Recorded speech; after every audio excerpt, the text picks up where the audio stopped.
we have chosen a mass, a point mass under central force. We found that the force is central implies external torque is 0, angular momentum is conserved. Angular momentum is a vector. The vector is conserved, its direction is constant in time, and its magnitude is also constant in time. The direction of angular momentum is constant in time implies that the motion under central force is a two-dimensional motion. By choosing r and theta as the generalized coordinates for the movement of the point mass on plane, we wrote down the Lagrangian and found that theta is cyclic and corresponding canonical momentum is the angular momentum, the magnitude of the angular momentum. Further, by writing Euler-Lagrange equation for the generalized coordinate r and obtaining the first integral, we found that the total energy is constant. Using these two constants, that is L equal to mr theta dot and half mr dot square plus V effective of r is equal to E, we are able to write down the solution in terms of quadratures. And then finally we stated that the problem can in principle be solved by integrating these two quadratures given energy, angular momentum, initial values of r and theta are equivalently giving initial values of r, theta and initial generalized velocities of r dot and theta dot, which is equivalent of giving E and L, because from the values of r, r dot, theta, theta dot at time t equal to 0, you can get E and L. Okay, so this is the formal discussion. So all the discussion is about a point mass subjected to a central force. Can we do something better than this? Or is this analysis applicable to a slightly more general system? The answer is yes. If you have a two-body problem,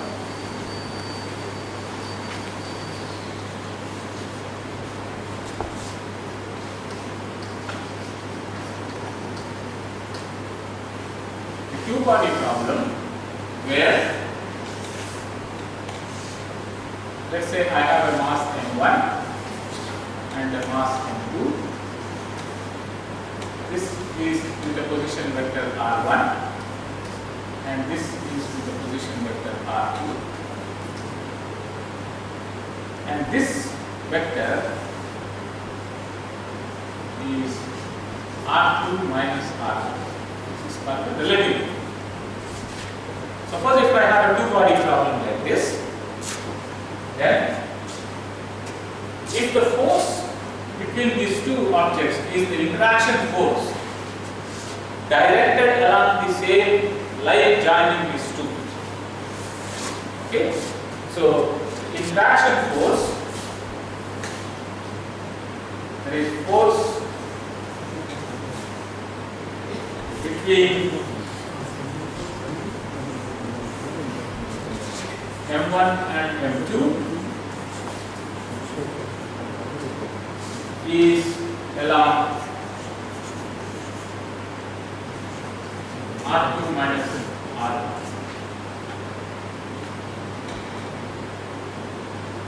I must say the unit vector R2 minus.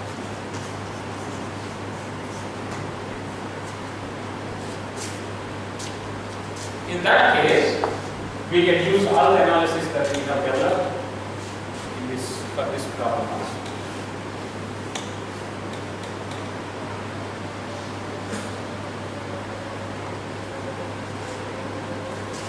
Now, since force is depending only on this coordinate, it makes sense to talk about decomposing. See the description of this. There are two particles, there are 6 degrees of freedom. Correct? So, you are going to write R1, R2 as your coordinates. Since force does not depend upon R1 and R2 explicitly, it makes sense to talk about a change of variable from R1, R2 to R and R. R1, R2 to capital R and small r. What is capital R? Capital R is called center of mass coordinate.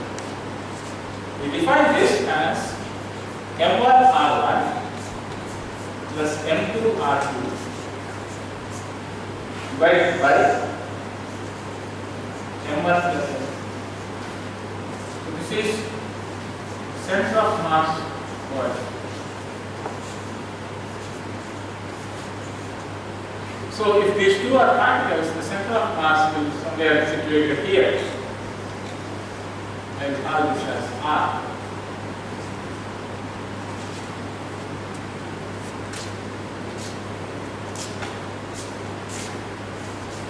What is the advantage? The advantage is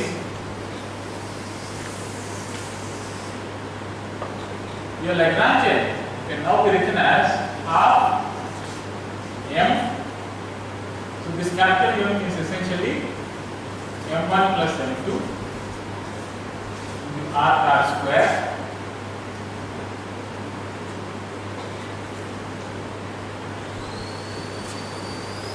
Okay. Plus a kinetic energy term which I will call it as T prime, which is center of mass of these two particles with kinetic energy of the two particles with respect to center of mass. So you have your kinetic energy is now decomposed into kinetic energy of the center of mass and kinetic energy of the particles with respect to center of mass. Minus V of R. This is what is V of R. Depends only on the distance between these. Small r is Small r, we also define the small r is R2 minus R1. now the force, the interaction force is assumed to be a function of what? It's along the line having the mass. It will also be a function of the distance. Small. Distance. Magnitude of r. So this is a claim. It's always possible. Correct? It's always possible. It's always possible. That is, writing down kinetic energy of the first particle, kinetic energy of the second particle. Equivalently, you can write kinetic energy of the center of mass and kinetic energy about the center of mass. Okay. So this is Lagrangian coordinate system dependency. Correct. It should be right. So this Lagrangian is written by, is it correct on my part to say Lagrangian with respect to that coordinate system? What you have drawn next one is that. See, the point is Lagrangian depends on the generalized coordinates. Now, which one I am choosing as my generalized coordinate? In this case, I choose R1 and R2. Then I will write my M as half M1 R1 dot square plus half M2 R2 dot square minus V, which will depend upon R1 R2. Okay, since I have the luxury of having this V depending on only on modulus of R2 minus R1, if I choose, you understand the philosophy of this choice. If I choose this capital R and small r, capital R becomes cyclic. You understand? Because this is not going to involve capital R. And potential does not depend on capital R. So capital R, which is capital X, capital Y, capital Z, these three coordinates become cyclic. That means I can have three constants of motion associated with that. Correct? So for that, like earlier, instead of choosing X and Y, I choose R and theta. I got theta cyclic. So I got a constant of motion. In the same way, if I choose capital R and small r here, since I know that potential does not depend upon capital R, I will get R cycle.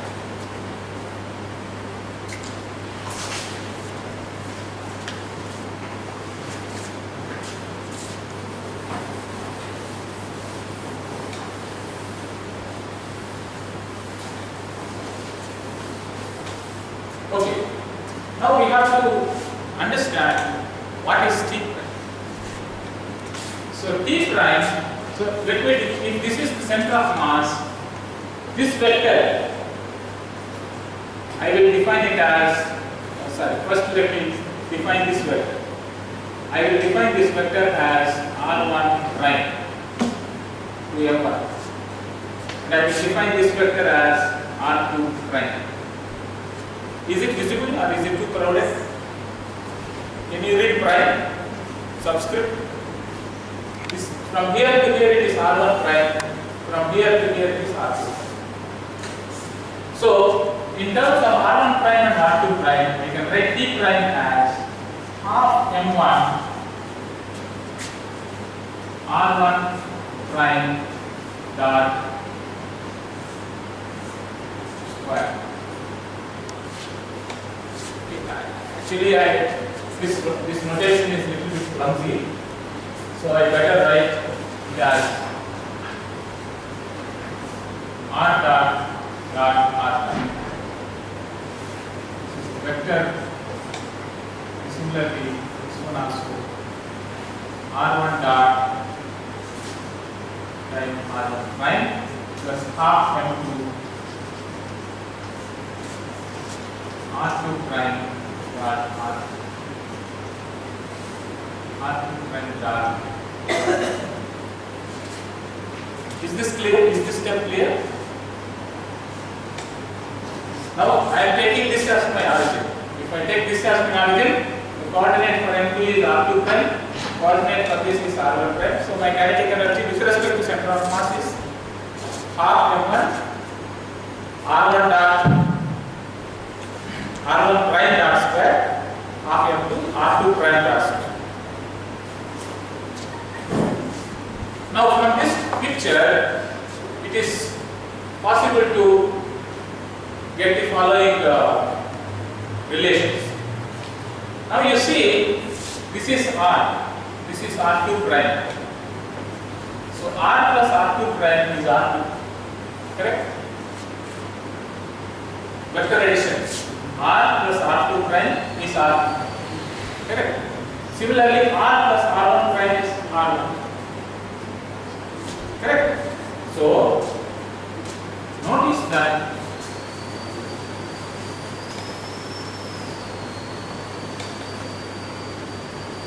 R plus R1 prime is R1, which implies R1 prime is equal to R1 minus R.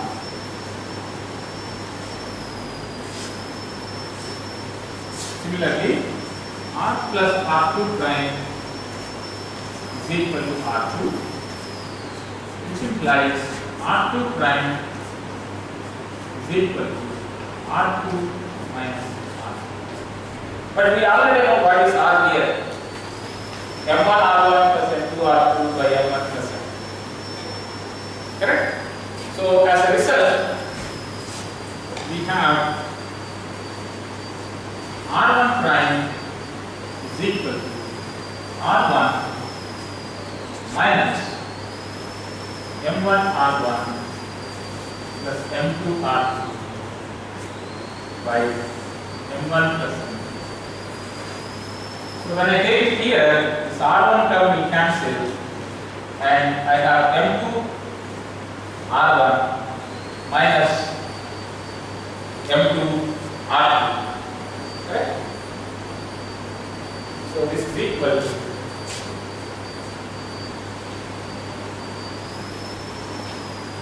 M1 R1 will cancel, M2 R.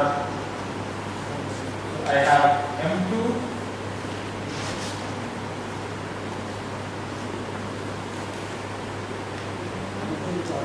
R1 minus R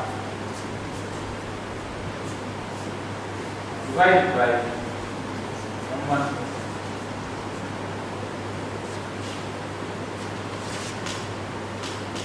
What about R2? R2 prime is equal to R2 minus M1 R1 M2R2 divided by 1 plus M2. So M2R2 will cancel.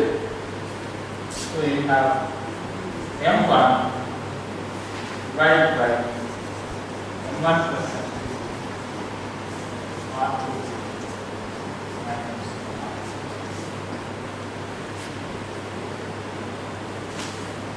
So you can write this as, you know, this is, I can write this quantity as minus M2 divided by M1 plus M2 R, M1 divided by M1 plus M2 R. Correct? Where R is defined as R2 minus R. So if I substitute in this expression for kinetic energy, R1 dot prime is actually this whole square into R dot square. Correct? So we will write T prime is equal to half M1 into R1 prime is given by this. So that is M2 square divided by M1 plus M2 the whole square into R dot square. R dot R. So this is the first term plus half M2 into M1 square divided by M1 plus M2 whole square R dot R. Okay. So this will simplify. You can see that you can pull out an M1 and M2. Then there is an M2 here, there is a M1 here. So you will have one that becomes M1 plus M2, which will cancel away with this. So you have half M1 M2 divided by M1 plus M2 R dot. So the kinetic energy above the center of mass has got the following. So I will write this as half mu into R dot R, where this mu is equal to R1 by mu is equal to 1 over M1 plus 1 over M2. This is called reduced mass.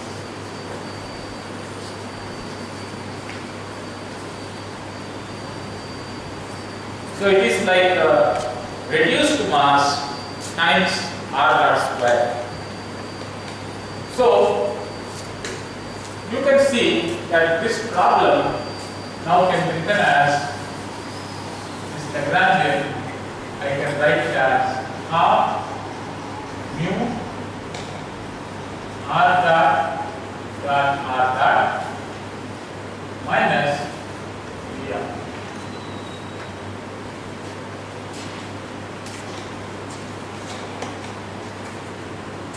Okay. Now we can say that the Lagrangian in this capital R small r coordinates does not depend upon capital R at all. Correct? It does not depend on capital R. Notice that capital R is equal to capital X, capital Y are cycle, which means the generalized velocities are going to be constants of motion. As a result, what happens is that the center of mass can be at rest or it can be in uniform motion. Correct? So this implies R dot is a constant vector. R dash is a constant vector, which tells me that the center of mass, if this constant is 0, then the center of mass is at rest. If this constant is some constant vector, is either at rest or moves with uniform, essentially a constant velocity.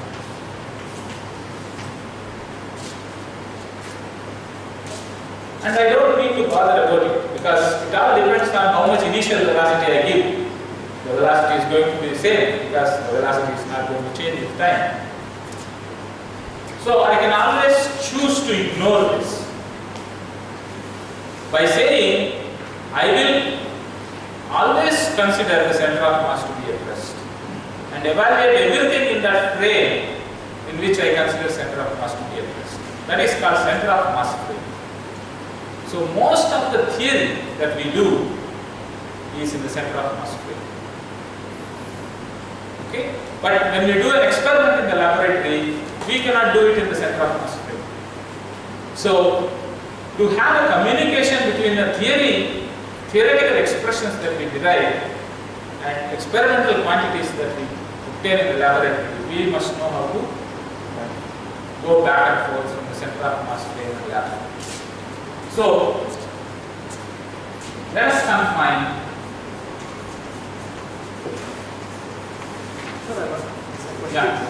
I was wondering what would have been the motivation for choosing the center of mass frame? And I just realized that it will be beyond the accelerator. There are some issues about this inertial and non-inertial frame. Correct. Probably you want to do things in inertial frame and hence you do. Center of mass frame is, see, center of, that is because of this. Since its velocity is constant, it's going to be an inertial frame. So laws of physics are same in all inertial frames. So no loss of generality if I consider dynamics in center of mass. So let us confine to center of mass frame, where R dot is equal to G. So in the center of mass frame, the Lagrangian for this system, so in this frame,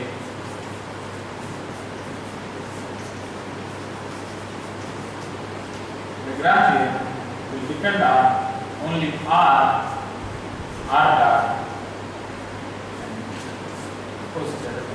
and here that's equal to R nu R dot minus df. So does it effectively become the same as you as a problem solver, repositioning you at yourself at the center of mass and looking at this new mass called reduced mass? Yeah, so let me put it, I am not going to put myself at the center of mass. Yeah, because I was wondering whether the difference between you position yourself at center of mass and seeing from outside and right in respect to center of mass. No, reduced mass is not like that. See, now if you look at this problem, the problem which I posed in the previous case, that is, I have a center of force and then there is a mass directed along the direction from the radial coordinate. This is also same problem, except the mass is not any one of these masses, but mass is the reduced mass. So now you have these two particles. We have to decide which one is center of force and which one is reduced mass. The mass exhibiting the dynamics in the equivalent one-body problem. I have a two-body problem. I have reduced it to an equivalent one-body problem. In the one-body problem, I don't have either of these masses. Not at one, not at one. I have a fictitious mass called reduced mass. So, the problem in one-body case, what happens? is that one mass is at the center of force, usually the bigger mass. If it is Sun Earth system, Sun is at the center of force. Okay. Now, at a radial coordinate r, I have a point mass whose mass is equal to mu. Whose mass is equal to mu. And the story is exactly same as what we did in the previous problem.